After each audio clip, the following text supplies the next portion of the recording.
Welcome to this week's Talking Lower League podcast with Talking Boz.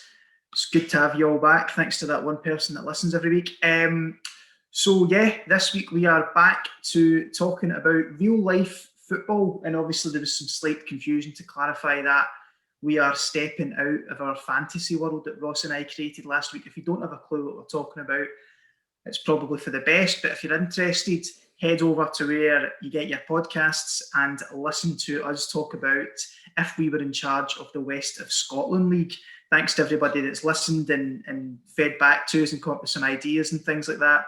It was good fun. And if you stick around to the end of the show, we'll be revealing what's next in the If We Were in Charge of agenda. Right, Ross, thanks for joining me, as ever.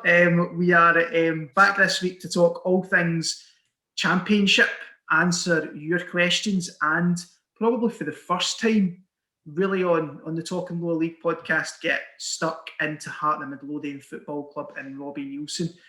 All things look rosy when you look at the table, Ross, but is that really the case? Well, all you need to do is look at social media and things like that to know that's not the case. So we'll be delving deep into Hearts alongside a very special guest from the Hearts side of things. We couldn't let two outsiders talk about Hearts, could we, Ross? So we drafted in a friend of ours from the Hearts side of things to let us know his thoughts. So yeah, stick around for that later in the podcast. Right, Ross, I guess really first place to start is really fresh off the bat of the Scottish Government announcement. Really, today there was no real announcement, I guess, or indication from a lower league, kind of from the Championship downwards, really any indication of when, one, any fans will be back, and two, when we'll get back to playing. Ultimately, I know it's an SFA decision, but they are guided by government guidance, of course. However, there has been a statement released. We're recording on Tuesday, the 23rd. There was a statement released this evening, just saying that they're keeping tabs on everything and they'll be speaking to clubs and there'll be a decision made this week. And there's been some talk of that there'll be an 18 game. It will be an 18 game season if things return. Ross, I know we've spoke about this. I don't want to spend too much time on it, but if that is the case, then what are you thinking on that? Yeah, I said last week when we delved into our fantasy world that for me, any conclusion that involves football being played to a competitive and as fair as possible finish is the way to go, regardless of how many games, what the stipulations are. As a football fan, and I think everybody listening to this podcast will agree, we want to see football back and finished in some way that's fair to everybody that's played. They can, stipulate that whatever way that it needs to be to get it fair and get the conditions right for getting everybody playing. But we have to get football back and get the season finished. What the implications will be for next season from there, we don't know yet. Hopefully that'll all be clarified once we know what's going to happen with football either kicking off or coming to an unfortunate halt. That remains to be seen. But certainly I think it doesn't feel like it today if you read social media, but I think there's certainly a lot of positives come out of that announcement. So we wait with bated breath and with me, absolute cynicism because I don't trust the SFA, but that's don't worry about that. That's fine. Don't worry, that will be another If We Were in Charge of podcast, no doubt. But yeah, no, let's hope that, there is light at the end of the tunnel. It's incredibly tough for us all at the moment. But yeah, let's hope that in whatever way it looks like, a fair return to football is on the cards this week. So yeah, fingers crossed for a positive announcement sooner rather than later. Ross, we've got a lot to get through. So let's get straight into real life football and talk about the Championship again. We're going to have a chat just about a couple of games that stood out from the weekend there before we go on to a couple of games that stand out in the coming weekend. So if it's okay with you, Ross, I don't know why I'm asking, so I'm doing it anyway. I'm going to kick things off. And I'm going to kick things off with a result that I think that is a big one, a massive one towards the bottom end of the Championship, and that's Ayr United 0, Inverness Caledonian Thistle 2. Inverness getting a massive win. We've already discussed, I asked you the question a few weeks ago, Ross, if there's any real danger of Inverness going down. You were absolutely adamant that wouldn't be the case, and I have to agree with you as well. And despite everything that's going on around the club at the moment, which we'll get to, a fantastic result, Ross. I mean, do you think that just personifies the idea that Inverness are going to be fine and they should really aim for a mid-table finish? I said it, whenever the question was asked, whether it was 2, 3, however many weeks ago it was, Inverness aren't going down. It's as simple as that. They are not going down. We have, and I could go on for a while now about how I think I really like what Peter Grant's doing at Alloa. Try to play good football, arguably the right way. I'm sure that's a conversation we'll have a little bit later on when we come to Robbie Neilson. But again, don't worry about that right now. No, Inverness have got I think it's give or take now about 3 games in hand. They will be absolutely fine. They need, realistically, I think, between 4 and 6 points to see them safe, to be perfectly honest. I don't see, I say that there's currently only 4 points between Alloa and Ayr. Granted, Ayr have played, 2 games more than Alloa have. I personally don't see Alloa managing to come off the bottom of the table now. So Inverness, I think, will be completely fine. I think it's a kind of shot in the arm that their season needed. I think they'll finish in the playoffs. Mathematically it's possible. I feel like the teams above them have got enough to see them over the finish line. Inverness will sit completely fine in the middle of the park, regroup, and also a bit of sad news that we'll talk about in a wee second. When it comes to Inverness, I think they will be completely fine. They'll regroup and come back next season with aim of trying to get back into those playoffs.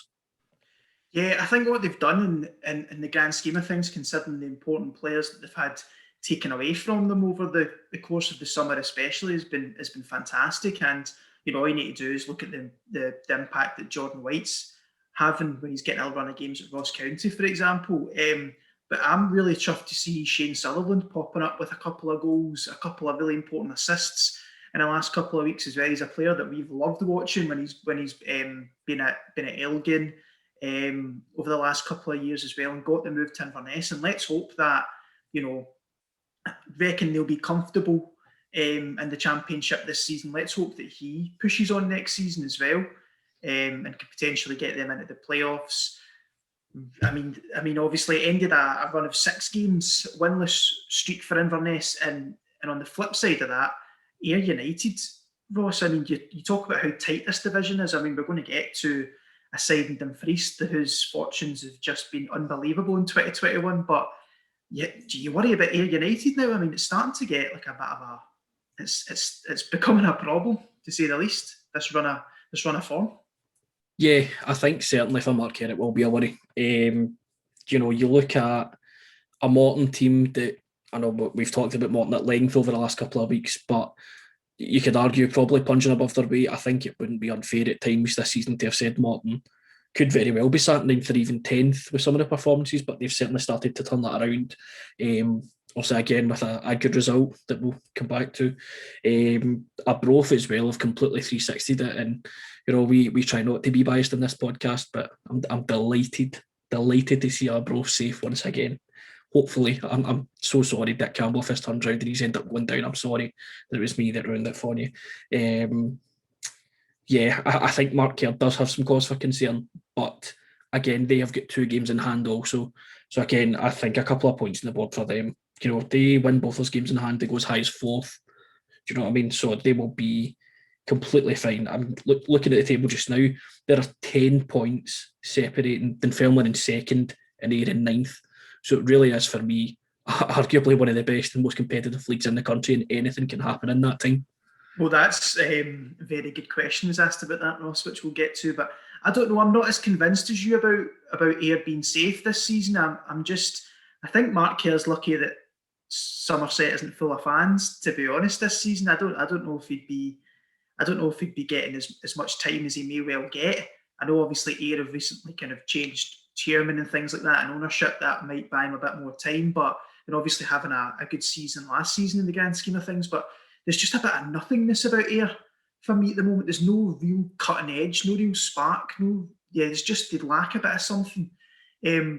For me, I don't know, obviously losing the likes of Alan Forrest and things like that last season, not to harp back on about things that have happened in the summer, but and what is a shortened season, times like this, losing important players back then can have an impact like that. So I don't know. I have to say I'm a wee bit worried about it here. I've got a wee bit more confidence in the likes of Inverness and even Morton. I know they've not been on the greatest run lately, but even Morton to grab a couple of points along the way.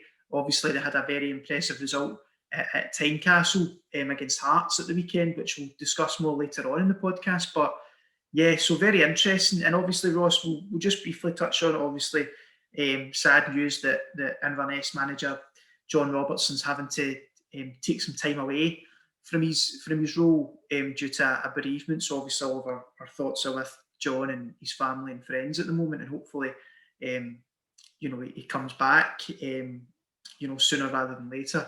When the time is right. There's some talk of potentially an interim manager coming in, or if it's just going to be his assistant and not his assistant, sorry, his coaching team that take things. I mean, there's been no mention. The official statement from Inverness didn't mention an interim manager, and obviously they're playing this evening against Alloa, which is another massive game. I think if they win that, Ross, they're pretty much safe. I know it's really tight, but I think if they get a couple of back-to-back wins, that'll be them. But I mean, would you think they may well bring an interim manager in, or do you think they'll leave it to their coaching staff at this point? I think for me, it's obviously terribly sad, the sad news about John Robertson, and we hope he can take the time, get himself right, and get back into the dugout as soon as he possibly can, but also doing it in the right way for him. I think for me, he'll want that continuity. He'll want the people that have bought into his system, have been leading the players, with and without him around. I think he'll want that to take place. The only other option for me, really, if they do bring an interim manager, is it's going to be someone local, because they're going to want someone who can be there, like we're talking about tonight. They're going to have a series of Tuesday, Saturday games to catch up on what they've missed with the unfortunate weather and things like that. So they're going to want someone local, and they're going to want someone who, yes, will get them, getting results, but I don't think they'll want to bring in someone who plays too dissimilarly to the way that John Robertson wants to play. So I think that's difficult. For me, if it was me personally, I think I would probably rather keep the coaching staff in place, and give them the opportunity to step up. Because you look at it, if you're looking to appoint an interim manager, there's if we're playing 18 games, there's not a lot of football left to play. Is it worth all that time and resource to try and get someone in, get them then to get the players on side, get whatever idea they want to get in place? I just think for continuity's sake, for what's left of the season, get the coaching team, get the players back up to speed, having missed a couple of games, keep the wee run that they've got going on, get points on the board and get safe and see the season out. Yeah, no, I agree. I think that it would be good to see Barry Wilson, the first team coach. Obviously, he's got management experience anyway, but he's obviously on John Robertson's coaching side. It'd be good for him just to take over and lead the way alongside maybe even Charlie Christie. I know he's obviously, I think, head of youth development. I don't think he can take on a kind of interim manager role at the moment, but I think he'll definitely advise the coaching team at the moment. And, they're all experienced and skilled in what they do. However, maybe depending on how long John will be away, it wouldn't surprise me if they perhaps drafted in somebody along the lines of Stuart Kettlewell. Perhaps, obviously, local, I believe. Obviously, experience, success in the Championship with Ross County. Been unfortunate, obviously, to lose his job in the Premiership. Or depending, obviously, if lower league football was to come back. This was quite an interesting tweet. I think it was from the Pure Football guys about loaning managers at times like this. For example, the amazing work that Gavin Price is doing at Elgin. Could he go to Inverness for a few weeks and coach them, and see how they got on until John comes back. So yeah, plenty of different things. But the most important thing is obviously wishing him well and looking forward to seeing him back in the dugout. And yeah, I think Inverness, alongside their coaching team and things like that, and senior players, they'll be absolutely fine. Can I throw a random name into the hat there? Yeah. Just to confuse things even more. I don't know if it's still the case, but I am sure Terry Butcher owns a restaurant or a pub or something like that up in Inverness. Could it be a shout? If he is there and he resides there, could it be a shout? As I say, for the sake of someone that knows the club, maybe not a similar style of football, but we'll get the best out of players for the sake of the little football that's left. Could it be a possibility? Again, I'm sure an Inverness fan will correct me if I'm wrong in saying that, but I'm sure I remember reading that he does have a business there. Yeah, very interesting shout. And obviously it would be somebody who'd be willing to even potentially only come in for maybe a couple of weeks. It could be a couple of weeks, could be a couple of months. It's somebody who has to be flexible to the needs of the club and the needs of John Robertson and things like that as well. So very interesting time at Inverness, and obviously they'll be hoping to get a couple of positive results back to back, starting this evening as well. Ross, obviously get a lot to get through. Was there a result that stood out for you at the weekend? There was, and it came unsurprisingly at Dens Park, and it was Dundee 2, Queen of the South 3. It's crazy to think that someone on this podcast said at the start of the season Queen of the South would get relegated. And I'm trying my best. This is our first week doing a video podcast, and I'm trying not to show the awkwardness and regret in my face, but I think it's coming across very plainly. They have, I think, probably at this point now exceeded every expectation of what that squad could achieve, what Alan Johnson could get out of them. They sit currently fourth. They've played, as many games as they possibly can so far this season, but they sit fourth. 3 points clear of Inverness and Arbroath in seventh. Certainly Dundee are a point behind them, but they've got 3 games in hand. But it's just the turnaround has been nothing short of, I'm going to use the word miraculous, actually, because at one point it felt like them and Alloa could really be cut adrift at the bottom of the Championship, and that would be kind of done. But they've completely turned the season on its head in the Championship. Just grinding out results. For Dundee, positives there. Jason Cummins getting, I believe, his first goal in a Dundee shirt. When they fought back, bringing it to 3-2, making it a nervy finish to the game. But internet hero over the last 2 weeks, Willie Gibson, coming up with a win in the 78th minute. But I think crucially, you look at it, Dundee with 60% possession against Queen of South's 40. But crucially for me, Queen of the South only 3 shots on target and have taken all 3. And for me, in a league as tight as I've just outlined, like the Championship, you have to take those chances when they come your way. And they've done that, week in, week out, ground out results, and, power to them. And we expected, maybe 3-4 teams to be in that playoff mix. They could end up really potentially being in, not just in the playoffs, but with a serious shout with the way they're playing just now. So, for me, it was just maybe not a surprising result. I know we talked about the kind of resurgence of Dundee, and I really felt that they did a great bit of business, in the January window. But for me, Queen of the South are they the most informed team in the league? That's the question for me.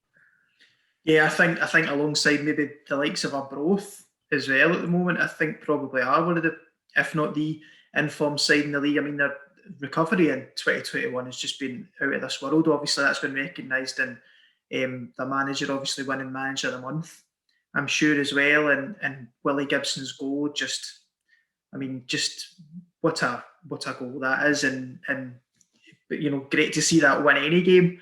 Ultimately, them sitting in the playoffs as well. It's Championship's just such a fascinating league, and it'll be really interesting to see how both of these sides' seasons pan out, because you would have never thought that they're probably both going to be competing for the same spot at this point as well, even a couple of weeks ago. So it's brilliant. Like I say, Dundee, that inconsistency under McPake continues to be a problem.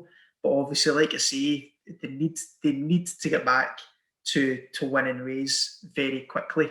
Obviously, they'll be looking to do that coming into this weekend as well. Ross, if we're going to look ahead to some of the standout fixtures that are coming up this weekend in the Championship, obviously, just for a reminder, you've got the Friday night game, the viral game, the sellout, if you will, that is Hearts against Inverness. Obviously, it's been great to see everything that's been happening around that game. The support and the money and things that Inverness will get from that is brilliant. And obviously, just hats off to the Hearts fans as well that have made that happen. Obviously, they get a good relationship with the manager as well. So I think that will be an interesting game, especially obviously if Inverness end up getting a win tonight. they'll be in a good run of form. So against the Hearts side that, we'll get on to them, but we'll get on to them. We'll leave that there. But for me, coming into this weekend, which is a massive game, is actually Ayr at home to Arbroath on Saturday. A massive game to determine really how the rest of this season may go for these sides. I think Arbroath, fair play to them as well. Dick Campbell just pulling it out of the bag once again. Key players coming into a game at the right time of the season. Bobby Lynn as well is just obviously a key component in that side. The signing of Jack Hamilton, potentially similar to the signing of Craig Whiteson last season, potentially signing in the season. For me, you could even argue he was signing in the season. He was at East Fife as well. He's just having such a brilliant season, and it'll be really exciting to see him hopefully get some game time with Livingston in the Premiership next season. But yeah, I have to say, Ross, I fancy Arbroath to go here and get the win. I think the momentum, the way they're playing, the results they're picking up, they've managed to drag themselves out of a really, really tough spot, whereas Ayr United on the flip side of that are kind of in a really tough place at the moment. So the mentality's kind of shifted there. And that may well dictate how things go. And obviously with no supporters in Somerset at the moment as well, Arbroath will probably go there thinking that they can come away with the 3 points. So yeah, that's a intriguing one for me at the weekend. Ross, what are you thinking? Sorry, struggling for the mute button there. I honestly wouldn't be surprised if Arbroath, take the win at Somerset Park. To be honest, the way they're playing, they'll grind Ayr down and they'll go for the 3 points. The question I was going to ask you is it too soon to see if Arbroath win? Are Ayr very much at that point then in serious trouble of going straight down? I don't know about going straight down. I'm struggling with Alloa at the moment. You could see the frustration in Peter Grant's post-match interview after the game at the weekend there, and you can see that coming off, and you just think that this might be a season too far for Alloa, which is a real shame because you can see what they're trying to do under Peter Grant, and I'm not necessarily blaming the manager. I wouldn't surprise me if he was kept on, even if they did end up in League One next season, but I don't know. I think that Ayr certainly could be in trouble when it comes to the playoffs. So if they lose this on Saturday, also. I think so. For me, the game that I am looking at is I'm going to keep riding the Queen of the South wave of momentum, and I'm going to try and absolve myself for the false prediction that I made at the start of the season. And I am going to tip them to beat Dunfermline at Palmerston. The thing is, for me, with Queen of the South just now, not only is it just that they're in great form, 1 loss and 6, a random result away at Alloa. Dunfermline, I think, are finding it tough against teams that will dig in. Granted, Craig Whiten has come in and turned, Dunfermline's attack on its head almost, which is a point I'll come on to later in the podcast. But I just think Queen of the South, if they had to come and Dunfermline really come at them, I think they could grind Dunfermline down. They'll frustrate them and they'll play in the counter. And as I say, you look at it last week, 3 shots on target, 3 goals, won the game. If it comes down to it and it's a really tense, kind of midfield battle, a lot of grit, a lot of fight, I could see Queen of the South coming out there. I think they've got that kind of wind in their sails. They've got the belief just now. I feel Dunfermline at times can be very hot and cold. I worry that if the heads go down, they may struggle to pick themselves back up, which is mental to say for a team sitting second. But you look at it, if Queen of the South win and other results go their way, they are very firmly in the playoffs. And I'm sure Alan Johnson won't be looking at it that way. I'm sure him and his players will just be looking at it as many points on the board and see where we finish. But I'm sure underneath that, there'll be part of them thinking, we really could, go in and make a real challenge of this. But it's difficult because every time I back a team against Dunfermline go and destroy them. And when I don't, Dunfermline lose. So again, I apologise to Alan Johnson if it doesn't go their way, but I have to put a bit of faith in the belief they've got going on just now. Well, we've kept James McPake in a job for a couple of years, Ross. I'm sure we can do our best to keep other championship managers in the jobs. Yeah, and we talk about momentum being such an important thing when it comes to the playoff campaigns themselves, but the momentum for teams that do make it into the playoffs, especially in the Championship, you do find that the teams with momentum perform better. I don't think there's no statistical analysis from me when it comes to that, but certainly the momentum side of things plays a massive part, and I think that they'll be thinking, look, we just need to take it game by game and go in and just keep doing what we're doing. Keep doing what we're doing against a Dunfermline side that obviously got a very important win at the weekend there. Dragged themselves over the line.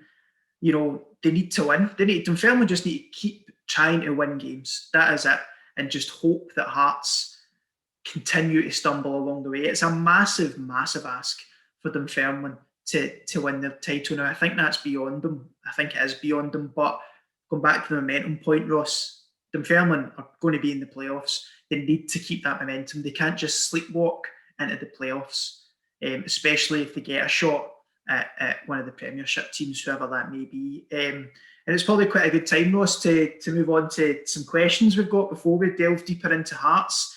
We've had some good questions from Twitter and Reddit, so thanks to everybody that's asked. And sticking with Queen of the South, Ross, I just wanted to ask you a good question from Michael Cameron here, who asks, do you think Alan Johnson would have got the time to turn it around at Queen of the South had fans been allowed in the stadium? I think this is a brilliant question, because I brought up a similar thing with Mark Kerr at Ayr, and if Somerset was full of fans, I don't know whether, I think there would be quite a lot of pressure on him. But do you think Alan would have made it this far? That's a great question. It's hard to judge. In all honesty, with the way football's gone in the last couple of years, probably not. I think that fan pressure can be, excruciating for a board and for a chairman. I would argue probably not, but you look at it now with hindsight, if Alan Johnson had gone, who would they have get in? That would have managed to turn this around in the short space of time that they had. In the short answer to the question, yes, probably, but I actually think the same could be said of Robbie Neilson, if I'm being totally honest. But I don't want to spoil the rest of the podcast. So exactly, we're trying to get people to stick around here. Ross, come on, this is a tough challenge as it is listening to us. Right, we're moving on to some Reddit questions now. Question from Odoplex1. Thanks very much for the question.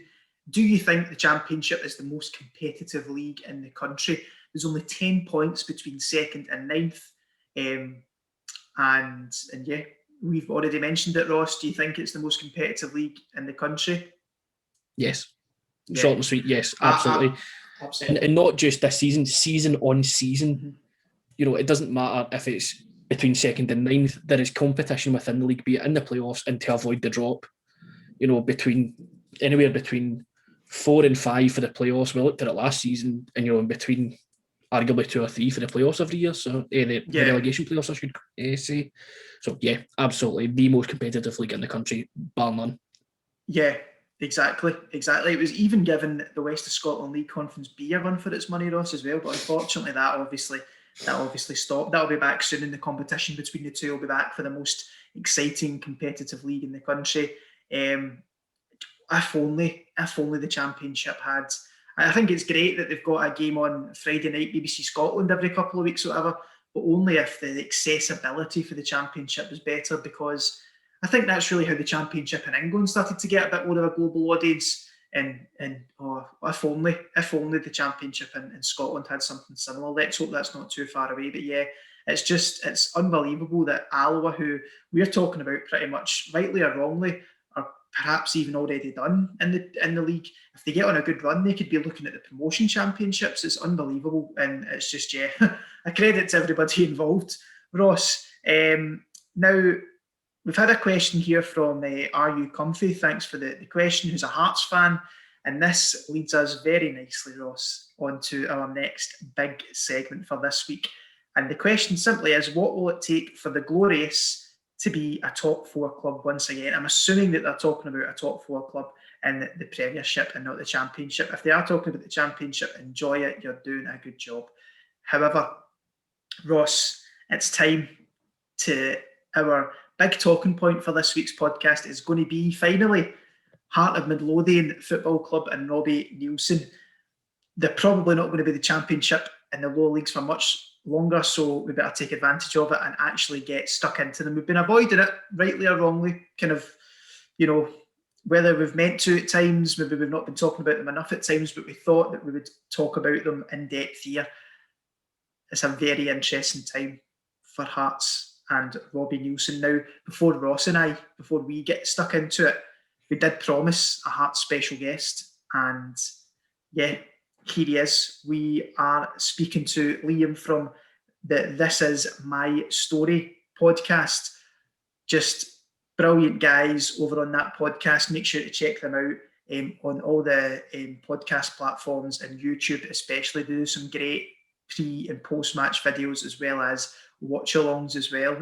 Very passionate guys about the football club. So yeah, here is us chatting to him about Hearts just before Ross and I get into it.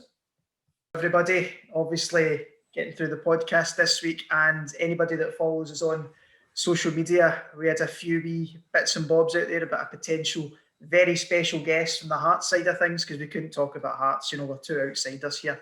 We had to get somebody who's in there every day, living, breathing Hearts, and we've got Liam here from the This Is My Story podcast. Obviously, you can get the guys over at This My Story Pod on Twitter, as well as everywhere you get your podcasts, and also on YouTube. I've already said to Liam off air that the post-match chat that the guys had after the Morton game was one of the best, probably most painful videos I've watched so far, but it was absolutely brilliant. The guys do great stuff. Liam, thanks very much for joining me and Ross to chat a wee bit about Hearts. No problem at all, boys. Thanks for having us. The funny thing with that, seeing the group chat, if you could have seen it before we started, we said, just be 10 minutes.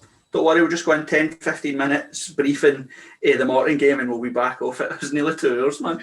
It's just need to vent, and I'm probably we're going to get you a wee bit riled up tonight, no doubt. But obviously, like I say, just a wee quick chat. Obviously, Ross and I are discussing the championship this week on the podcast, and obviously, really for the first time, and probably properly, we're really talking about Robbie Neilson and Hearts on the podcast. And as you know, and anybody that's listening who follows us on social media, we put out a wee poll this week, and the question was simply, do you think Robbie Neilson is the man to take Hearts forward in the long term, or is he simply an escape the championship solution? So is he a long or a short-term option ultimately?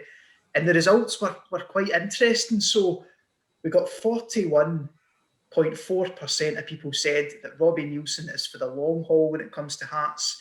We'll get them promoted, Premiership football, the rest. However, 58.6% said that he's a short-term solution. Liam, what do you make those results? Do they speak of the support in general this season? Aye, I've said for ages, it's actually, we've got Mr. Levine to thank for that, to be honest with you. Polarised and split the fan base 50-50, and it's never shifted from there ever since. You're either against the club or you're for the club, and that's right now. Robbie Neilson is the face of the club, if you know what I mean. He's came under Levine, he knows and Budge, he's been at the club before, and that's like that disconnect. So you've got like Robbie Neilson is the Hearts boy for the Hearts board, and there's some section of the fans that reject it, if you know what I mean. So it's a hard one to decipher, because this will be what Robbie Neilson's third title as a manager. Won the league with Dundee United last year. He's going to win the league, touchwood, this year with Hearts, and won it the first year that he was a manager. I think he's can boast to being the only Scottish manager since Sir Alex Ferguson to have been able to say that he's won a title with one of the old firm in the league. Aberdeen were the last side to win a title with an old firm team being in their league, and that was obviously 1985 or something ridiculous like that. He's brought us back. He's the only manager in a decade to get Hearts into Europe and finish third in the league. And you ask any Hearts fan, you'll probably be sick to death of hearing it, but we'll tell anybody that'll listen what the third biggest club in Scotland, and it's been 2016 was the last time we finished third in the Premier League, and it was about 2010, I think, the last time that happened. So he's undoubtedly successful at Hearts. The stats prove that. I just did a thing for another guy, an online thing, where I think his overall win rate as Hearts manager is something like 63%. And in the top flight, because he's had a season and a bit in the top flight, it's 50%. Like, that's not just great stats for Hearts, that's unbelievable stats for any Scottish manager. But you go on a Hearts Twitter on a match day and it is just filled to the brim with, get him out, I don't like him, he's boring, or others saying, like you said, it's a long haul, he's had to clear up Levine's mess, and that's so, who knows, those stats 50-50, that sums it up. God knows how you can summarise where Hearts are right now. Do you think it's, I mean, obviously the reaction to him, you know, coming in, we were looking at it from an outside perspective, was perhaps mixed, to say the least, when he came back. And in the summer, there was obviously, I remember the day or 2 days that it all transpired, and the shock that kind of went through Scottish football to a certain extent, and he went back. You know, personally, from your point of view, do you, you know, obviously I probably need to try to ask you what you answered here to this poll, but, you know, what do you think? Do you think that, you know, is whatever the Hearts fans view him as, do you think that the board and the people that run the club view him as the long haul, or do you think that they view him as the short term and maybe give him, you know, half a season in the Premiership and see how he does, or do you think they'll persevere and stick with him this time? I think though, you've got to remember as well that Anne Budge, for all her faults over the years, she backs her managers always. Stendhal being the exception, but I think COVID played its part, and Stendhal would still be the Hearts manager right now if COVID didn't curtail the league. So it's a hard one, and I think just with everything that was going on, she just needed to go back to have a manager that knows what we are trying to do as a club, that has a relationship with me, because Daniel Stendhal came in, took a look around and went, what's happening here? This isn't a football club. Like, why is the guy that's been sacked still standing over there watching training? Like, get him out of the club. And then he never had any of his own coaches, and was like, none of these coaches are any good. So he only had one coach, which was Andy Kirk, who was the reserve coach. He said publicly, I can't trust John Daly, Liam Fox, whatever, because they're so set in the ways of the old. So I think Budge just looked at the overall situation, and to be fair, I know that she's been split opinion herself over the summer with everything that happened with Hearts or whatever, but she's been kind of she's been consistent from the offset that COVID wasn't going to go away. Scottish football needed to prepare for life with COVID, and I think that's what she did. We were the first people to say, you just need to take wage cuts because we're not going to be playing football again in 3 months, and we're absolutely not going to be playing in front of crowds. And I think with all that in the background, I just think she went, do you know what, the last thing I need now is a summer rebuild of the football department. We can do that down, we'll kick the can down the road and we'll focus on it. Robbie knows the league, he knows what has to happen, get him in and get us out. And to be honest, as we sit now, we're 11 points clear, I think we are. Dunfermline have a game in hand.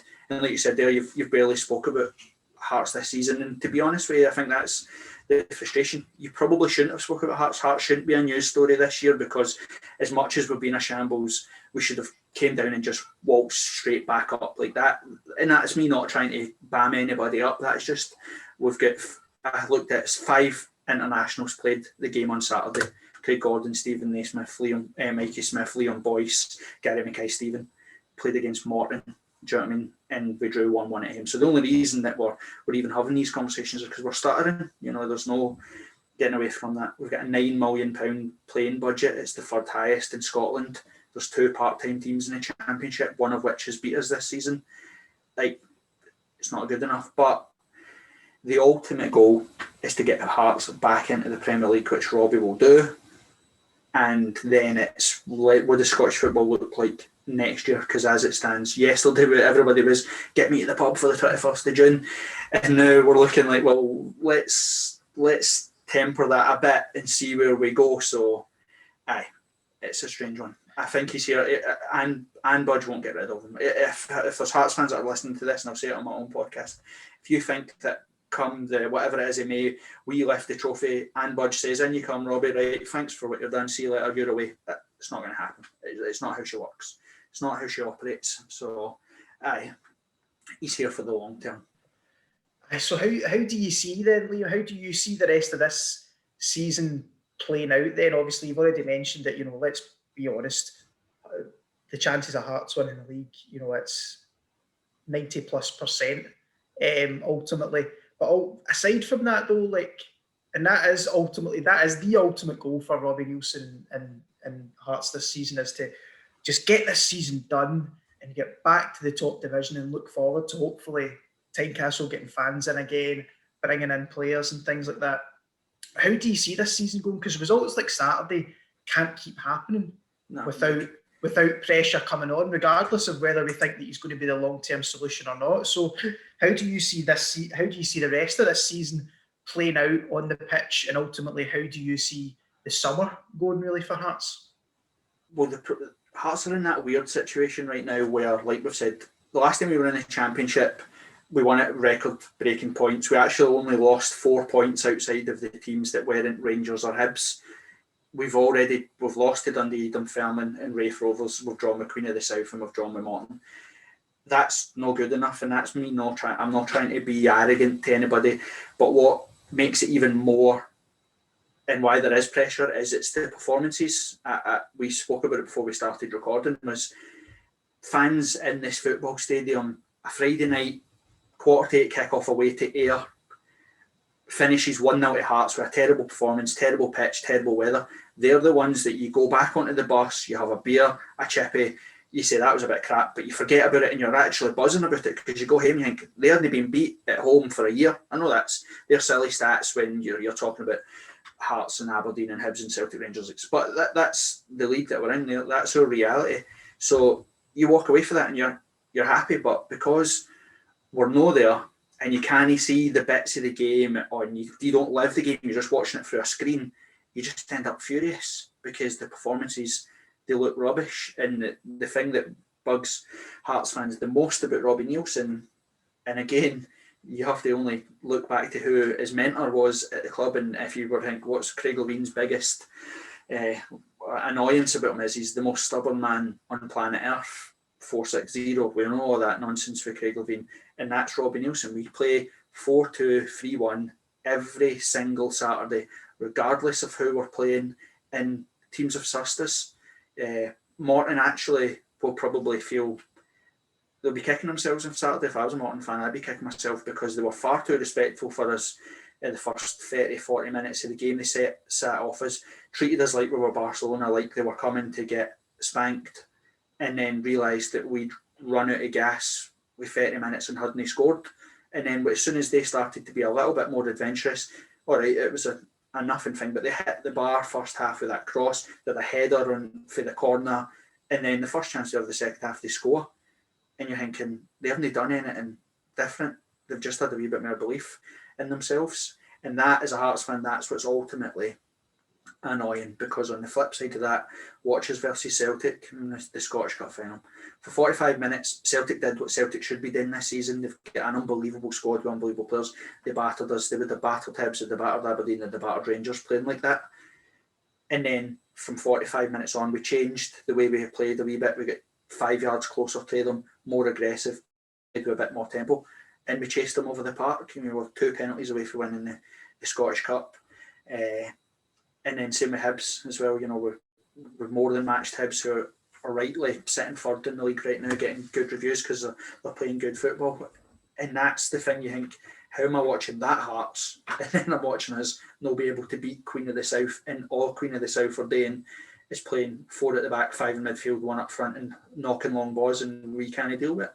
So it's hard. I think the other thing from football fans that you forget is we're only playing 27 games this season. So, if your Hearts are coming in there, you're saying, we've got a playing budget of £9 million and there's no revenue coming in. Nobody's buying football players. Like, that's just, what I mean? People say, I'll just sell them or whatever. That nobody other than the mega rich are buying football players, and they're not paying good money for them. Look at Aberdeen. Aberdeen couldn't bring anybody in really until last day loan signings or whatever, because they've got no cash. I think Hearts have just sat down and said, do you know what, get us out of this league as quick as you possibly can. Just do whatever you need to do to win, and that's what Robbie does. So I'm hoping in the summer. Also remember as well that Hearts opening game of the season played Dundee at home, absolutely battered them, blew them away. They had no idea what to do. Even Charlie Adams said that, one of our podcasts I listened to as well, where he was shocked at how good we were. But we were really aggressive. We played like basically 4 up front. We played 3. We had both the right and left back as far up the park as we possibly could. We played with 2 wingers, 2 up front, attacking midfielders, and we just annihilated them. I mean, they've been nowhere near that since then, and that's because Ginnelly get injured 15 minutes into the Arbroath game, the next again match.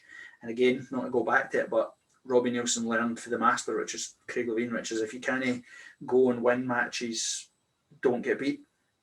And that's our default position in this league, is just if we don't get beat, eventually games will run out. And that's another annoyance for Hearts fans right now, is we should be sitting here talking about the fact that Hearts are romping the Championship, which we are, but we're romping it because Raith Rovers dropped silly points on Saturday. Dunfermline's game in hand is against Dundee, so if Dundee beat Dunfermline, that slits Dunfermline's throat. They're not going to catch Hearts because they're now 11 points behind with 10 games left or whatever. Do you know what I mean? It's a war of attrition with Hearts, and it's like that on the park as well, which is, I think, why you're seeing what fans are seeing right now as well, which is frustrating that the games are a bit dull, they're a bit predictable. We're on the telly again on Friday. I can tell you that it will probably be lacklustre and rubbish again. We'll maybe get a penalty or a 1-0 win, and we'll pat each other on the back and we'll go back down the road, and then that's 1 game less and 3 points on the board. So I'm hoping that this summer things go back to a little bit normal in terms for the players as well. Like, and this isn't a thing for Hearts, this is for everybody. You look at home records for every club during COVID, they're non-existent, and it's because, look at Celtic. Celtic have dominated Scottish football for pretty much 10 years. They've been superb, and they're not a terrible team. They don't have a terrible manager, but it's a culture that gets bred when you walk into the Old Firm or big clubs. You meet the fans. Fans shop at training. Fans are at the stadium hours before the match. You're out shopping. You meet fans, but also you get to go mingle with players. So you move up for England, you meet somebody in the dressing room that, I used to play with such and such. Oh, I knew that. Well,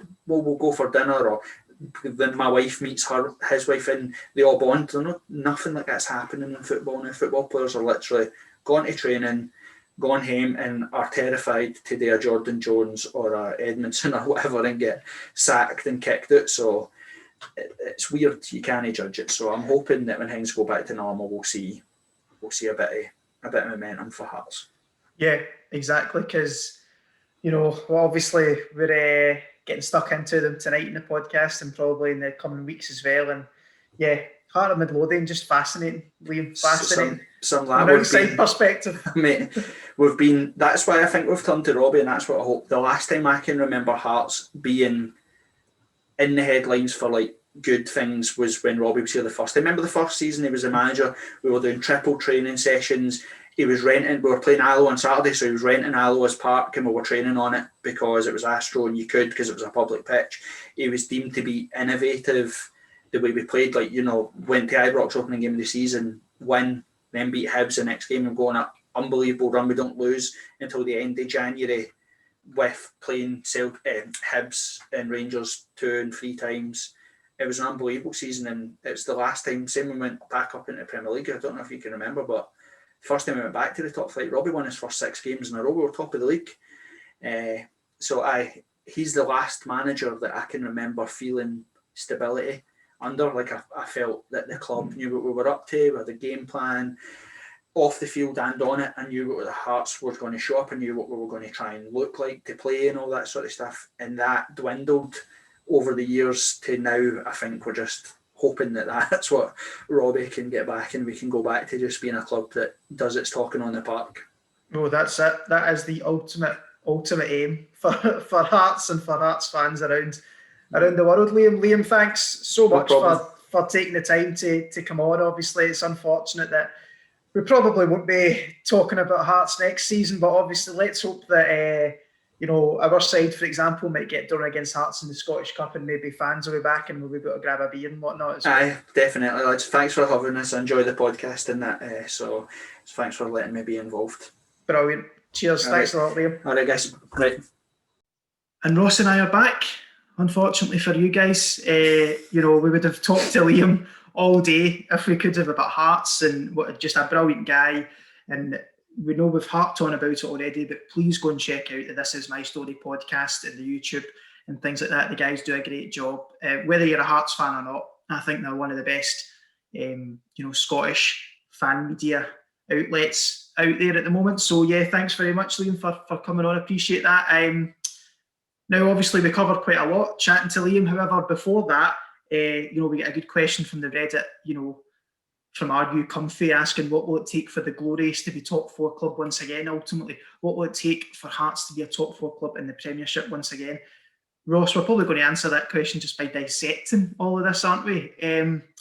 Even just from the conversation we had with Liam there, Ross, it just seems like there's a slight existential crisis amongst the Hearts fans at the moment. I think that was, from the conclusions me and you have drawn from our discussion with Liam as two outsiders who take a massive interest, obviously, in the club, especially when they're in the Championship. It just seems like that 50-50 term keeps coming up, the split in the support, for all the reasons that Liam and us discussed there. But yeah, it's just, I find Hearts fascinating, Ross, but I do think they are very much teetering on the edge of getting back to a stable place, whether it be under Robbie Neilson and Budge. I know there's going to be changes behind the scenes with regards to the fan takeover as well. I know that's going to be on the horizon. But they're also teetering on the edge of really where they have been in the last couple of years, is just that complete disconnect on and off the park, which obviously translates in results most of the time as well, Ross. But as an outsider looking in, and obviously after the good chat we had with Liam and things like that, what's your assessment on the Hearts and Robbie Neilson? Big question, I know, but it is a big question, and for me there's a couple of facets to this. The first is, despite everything that we are about to say, you can't argue with the stats that Liam threw out there. Robbie Neilson, I feel, plays a style of football that is bland, it is dull to watch, it is borderline horrific to watch at times. I think there's been games this season where players have looked confused, don't know where they should be on the pitch, who they should be marking, who they should be picking up, who should be positionally where. And for me, I think you're right that there is almost an existential crisis, but I think it's easy to boil things down to that as well. Robbie Neilson, as Liam said, was brought in to try and kind of stable the ship, get everybody back on the same page, which, given the last 18 to 24 months at Hearts, is no mean feat. I don't think that can be understated. I think for us, it's difficult, right? Because when they came into the league, like, the three of us all probably did a bit of fun at Hearts. They were, I'm sorry, I'm just going to say it, they were terrible last season. They deserve to go down. Regardless of whether you agree the way the league finished or whatever, they deserve to go down based on their performances and their results alone, right? I think most Hearts fans will agree with you, Ross, as well. That's the thing. Yeah. So the thing is, for me, yes, he is horrific to watch. I think tactically, at times, they just look lost, which again, you contrast that with the Scottish Cup final. It's night and day. The players look so switched on, they looked as if everybody knew what their role was. But against, teams in the Championship, and it's no disrespect to the teams in the Championship, they have looked lost, at times unfit, lacklustre. You just ask yourself, what is going on? And I think they need that transparency. We talked about the fan takeover there. I think that's got to happen, and I think that fans have got to be in the know now with Hearts to get them back to where they should be, as this phrase keeps coming up. We've accepted Hearts are an SPFL club, but they haven't performed like it, which is why they are where they are, and that's a simple fact. For me, for them to then be a top 4 club again, they have to get that balance. They've got to get results. And I say it's horrific to watch, but it's successful football. It showed, Mickey Mellon's an example this season. It took a bit of time, but Dundee United are starting to show it. You can grind out results and not play well, but get results and get points and get yourself at the very least safe, if not maybe higher up the table. It counts as well that I think recruitment, it has been strange at times at Hearts. You look at who their second top joint goal scorers are. It's Jamie Walker and Dunfermline Athletics, Craig Whiting. What went on there? we've talked at times about how Hearts maybe struggle to score goals. Is that down to the tactics? Is it down to, maybe when all Liam Boyce is the main out-and-out striker? Craig Whiten was there. Craig Whiten shown from that start that still, despite having not been at Hearts for, nearly about a month and a bit now, is still the joint second highest goal scorer, despite being at another club and scoring goals for them. Well, all you need to do is look at the weekend. There's Ross and Craig Whiten getting on the score sheet again for Dunfermline, and you could just see the Hearts fans on social media whilst they're getting beat or they're drawing one each at home to Morton. They're like, this guy who we had and we didn't use properly is now scoring goals for the team that are trying to chase us down for the title in the championship. It's just, and also something that quite rightly, I watched the post-match stream that Liam and the guys at This Is My Story done after the Morton game on Saturday, and they were talking about Gary Mackay-Steven and just another incredibly disappointing performance from him. Like, on paper, what a brilliant signing. I think over time at Hearts, given the right kind of game time, coaching, things like that, he will. He's a top quality player. We know that, especially in the Premiership. We've seen it with Aberdeen and at glimpses, obviously Dundee United, Celtic, things like that. But there has to be a balance between giving somebody like him the game time to get up to speed and then just not utilising him properly or throwing him on for 20 minutes or taking him off too early. Like, there has to be a bit of a balance there. So maybe when it comes back to your point about a lack of cutting edge, there's a few pieces of the jigsaw, let's say, that just aren't clicking at the moment. And I guess that was going to come on to the point I was going to ask you about, Ross, was that this is something that me and you have spoken about, over the last, I don't know, maybe even a decade about Hearts just as a football club. They remind me of elements, a wee bit of West Ham, and random, but the reason I say that is because there's always been this, and I don't know whether it's just a couple of Hearts fans that we know. Hearts fans might listen to this and go, what are they? This is not a thing.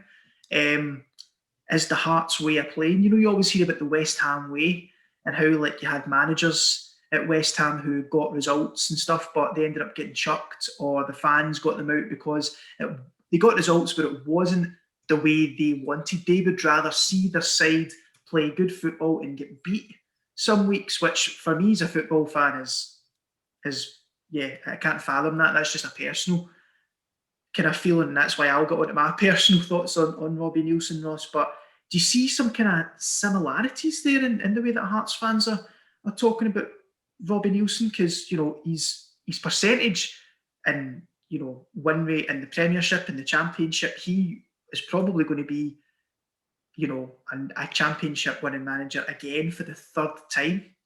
There seems to be Hearts fans, I don't know, it's just quite a confusing one for me, Ross, about this battle between the style of play and results. I see this discussion happen with a number of clubs, and there's part of me thinks there is something to it, and there's part of me thinks, to be honest, it's absolute bollocks. What is this Hearts way? What is this Rangers way, Celtic way, Motherwell way, Aberdeen way? What is that defined as? Is that defined as, because for us as neutrals, we'll sit here and say all day long, we want to watch football and be entertained. We don't want to sit and watch teams grind out to wins, but you can't argue with the effectiveness of that. And I think that's the problem. I think there's got to be a bit in the middle of Robbie Neilson has to accept that Hearts fans have high standards and demand more. But Hearts fans have to accept as well that Robbie Neilson has a style that is successful. So there's got to be a balance there. They've got to meet in the middle. And I think probably that disharmony has a lot to do with that. That maybe that lack of acceptance maybe on either side. That there's got to be some kind of communication or some kind of relationship built there to re-establish that. But the thing is as well, Robbie Neilson, as you talked about there with Gary Mackay-Steven, I feel like he has bought players and will throw them just onto the pitch. I don't think that he, as you and I talked about last week on something completely different, managers have to pick a system and then buy players or recruit players to play in that system, not the other way about, because that doesn't work, as we've seen time and time again. And I feel that maybe we don't see the blueprint right now, but I think longer term, maybe Robbie Neilson is actually a lot more clever than we're giving him credit for just now. And you look at guys like Gary Mackay-Steven, boy, is it McAneff that came in from Shamrock? Yeah, I believe so, yeah. Yeah, so again, that was a signing that was really, I think, flew under the radar, and I think will turn out to be a good signing. But the thing is, it's almost like this season was, we're getting out of the league, and yes, they expected to go and steamroller teams, but really the objective at the bottom line was they win the league. It doesn't matter how you do it, come hell or high water, you get out the league. And yes, for me, I've sat and just absolutely pummeled Robbie Neilson, but he's doing it. He's doing it, and by a considerable margin just now. Yes, it's not entertaining, but I don't feel like this identity that clubs, that fans talk about with clubs, does actually exist. I think what they like is, or just Hearts back superior success within the club. So I don't know that this identity is a real thing, to be honest. And Hearts fans might come at me for that. But we might be doing them a disservice there, Ross. This might only be a very small minority of Hearts fans. Most Hearts fans will be the ones that will take the time to listen to this. Will be going, no, it's just about getting out the Championship and we just fresh start in the Premiership. And to be honest, I think that was the why Robbie Neilson was brought back in. And Budge needed to make a decision to, firstly, by any means necessary whatsoever. That's the reason Dundee United brought in Robbie Neilson as well, let's be honest. And he got the job done. There's quite a lot of parallels between this season and last season. Robbie Neilson at two separate Championship clubs, but they're both heading in the same direction.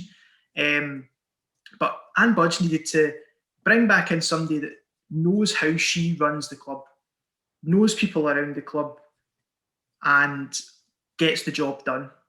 Every single club Robbie Neilson has managed, I know he's managed Hearts twice, but in his two separate spells, his spell at Dundee United, he has, you could argue, not just got the job done, got his objectives over the line, but excelled in certain circumstances as well. And this is really the point I was going to come on to about this.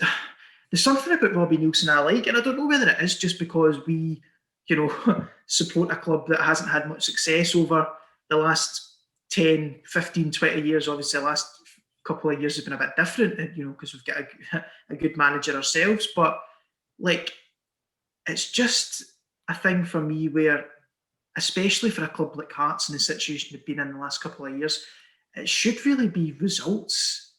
Results should be the be-all and end-all, I think.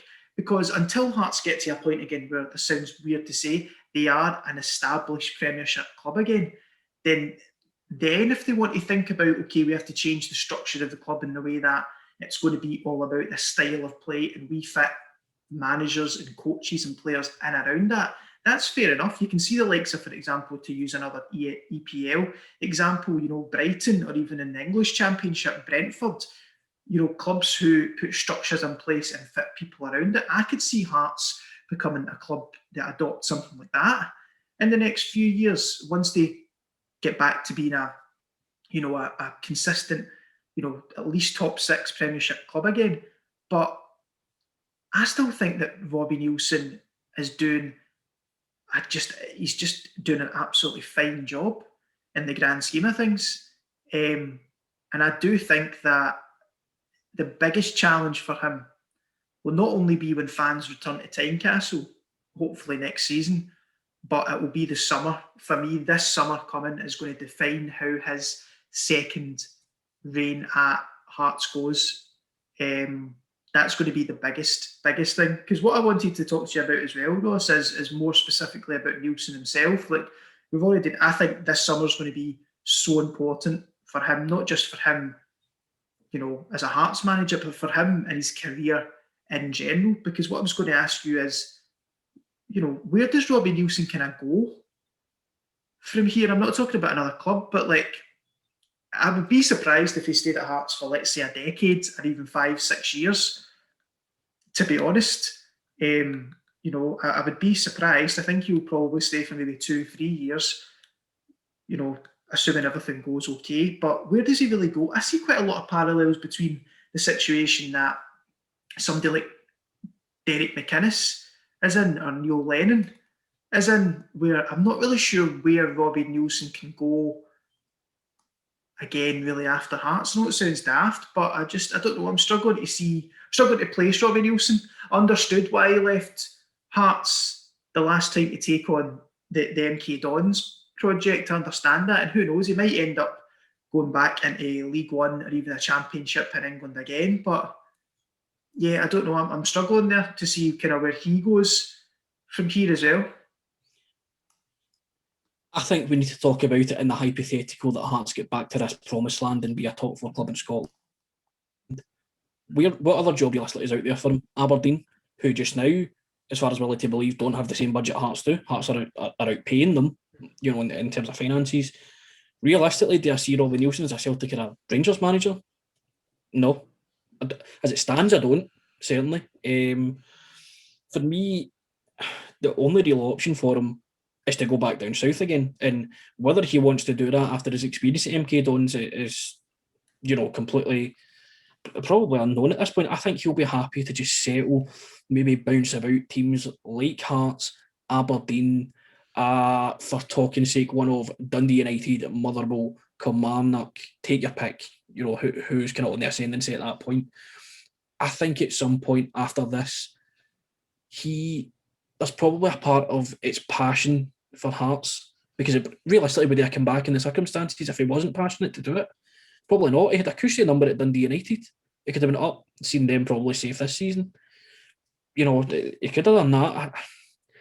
It's a difficult question, actually, when I'm thinking about it, because for me, I think that's the most... I don't want to say it's his ceiling, because I feel it's horrible kind of curtailing, young Scottish or up-and-coming Scottish managers in that regard. But I just don't see anything out with that for him, apart from bouncing about these teams and just becoming another name that gets linked with jobs every 2-3 years. If he's out a job, comes back in for a year, 18 months, 2 years, comes out a job and then bounces into another one. I don't see anything past that for him. I know. I don't really feel as if, and I know some Hearts fans will be listening to this who just don't like Neilson and want him to get the job done and then, step away. I mean, we spoke about the results of the poll we ran when Liam was on as well, and the kind of split around that. And for me, it's not even that I don't want to put a ceiling on his career, but as much as it might seem odd to say so, there is a fit between Hearts and Robbie Neilson. There is something.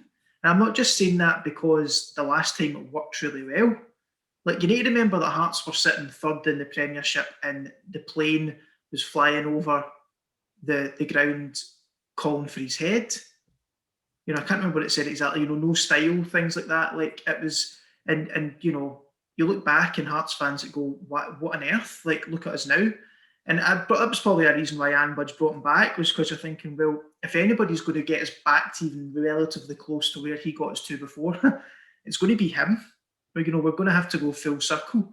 So it's just a fascinating scenario for such a massive football club as well, Ross. It's when you take a step back, and I think speaking to Liam really hit home for us really as well, how massive a football club Hearts are to be in the Championship. And you understand that some fans want them to steamroller it, and drawn 1-1 to Morton just isn't good enough. And I think it was Jamie Walker actually who's been coming onto a game. Actually, somebody else we should talk about. Somebody who just seems to be a good fit for Hearts as a club. Really, scored his 50th goal at the weekend, and I think he came out in an interview just saying it's not good enough. Heart of Midlothian Football Club should not be drawn at home to Morton. And I don't even think that was a disrespectful comment to Morton. A Morton side who will feel unfortunate not to have got all 3 points, but there needs to be a winning mindset at Hearts, stability and a winning mindset. I think that if Hearts fans can go to the game and see their team graft and work and win and play for the jersey and show that passion that has been lacking in the last couple of years, they'll go home happy. And there'll always be a minority, in some cases a majority, that would probably sacrifice results in certain circumstances for style of play. And that may well come, as we've discussed with Hearts. But for me, I think that Robbie Neilson brings stability and results. I'm going to ask you 2 questions that are open-ended. Yep. The first is, if Jamie Walker's then saying it's not good enough, because I've seen Andy Halliday saying the same with open goal, why hasn't it turned around? Is that down to the players? Are the players not performing to their potential? Or is Neilson not getting the most out of them? So that's the first question. I think that in this instance, I think they're talking about a one-off, because when you look at the table, we've discussed it before, Ross, Hearts are 11 points clear. at Dunfermline just now. They could be, more than that come Friday night when they take on Inverness, and obviously Dunfermline playing on Saturday.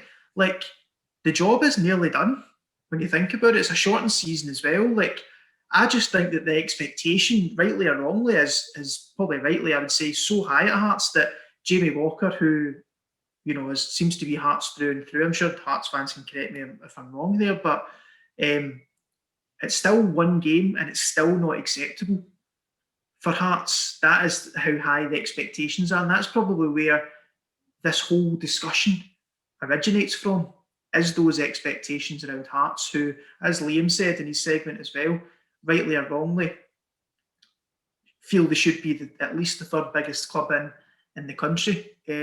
What's your point too? Did you have one? Yeah, just on that, I think this is the problem with this conversation, is we've got to take it in context, because they are 11 points clear, and as Liam talked about, Neilson's win percentage and his overall stats read really well. So for us to be having this conversation, I think it's surreal almost. My second question was going to be, with the poll being so close, if Tynecastle was able to have supporters in just now and the results had stayed the same, one, okay, technically I'm asking you 4 questions. Would Neilson still be there? And 2, would that poll be so close as it is? I think he would still be there. We discussed it previously. I think Anne Budge has got a history of backing, especially backing managers that she's got a clearly, an emotional connection with. She hired Neilson previously as a first manager when she came into the club. I think he would still be there. To be honest, Ross, yeah to both. I think they still would be, regardless of whether fans were in Tynecastle or not. There would just be a lot more boos on a Saturday afternoon, ultimately. And the only outlet that fans of all clubs have got at the moment is social media. So maybe that's actually been another origin of why we felt the need to have this conversation. But yeah, it's just, and I keep harping back to it again, it's just so interesting and fascinating. But we could sit here all night, Ross, and talk about Hearts. So I think that's probably a good place to wrap up, really. I think we're both, to conclude, I think we're both certain that they're going to win the league. And obviously it's unfortunate that away fans probably won't be able to get to Tynecastle when they're still in the Championship. But yeah, we look forward to covering them anyway for the duration of their stay here. And Hearts fans that are listening, we're 2 outsiders that haven't really covered Hearts as much since they've been back in the lower leagues. Let us know what you think. Are we right? Are we wrong? And just let us know what you think in general. And thanks to everybody that took part in the poll. And yeah, so that's us for this week, Ross. Thank you very much. And we did mention at the top of this segment, and I think at the top of the show as well, that If We Were in Charge Of is coming back. It's coming back for episode 2.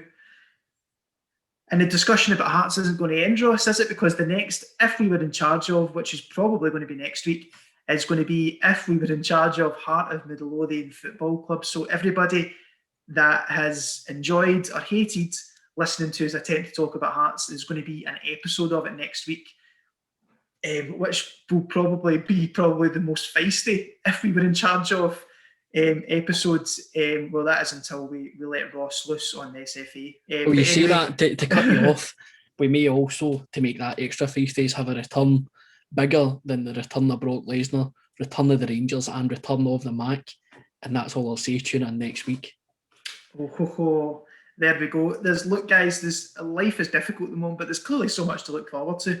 So continue to tune in to Talking Lower League, Ross. It's been a pleasure as ever.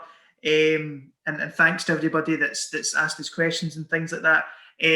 Also, anybody that follows us on social media, we have released our first ever shirt as well. If you've seen our dramatic cryptic numbers and our dramatic video with the music and whatnot, thanks to everybody that's bought one, liked it, shared it. All your support is really appreciated. We've got a lot of big plans that we were planning on doing pre-pandemic, but we've lined a lot of things up post-pandemic, and this would really help us out. So if you like the shirt, it would mean a lot if you went out and got one for yourself or any of your friends or family or household or whatever. You can all be matching, watching games on a Saturday. So yeah, any support's appreciated. We're running a competition over on Twitter as well, at TB Lower League. So make sure to like, retweet and tag somebody to be in with a chance to win it. That runs for a full week. So yeah, Thanks to everybody that is, taking the time to listen as ever, and we will see you all next week. Thank you.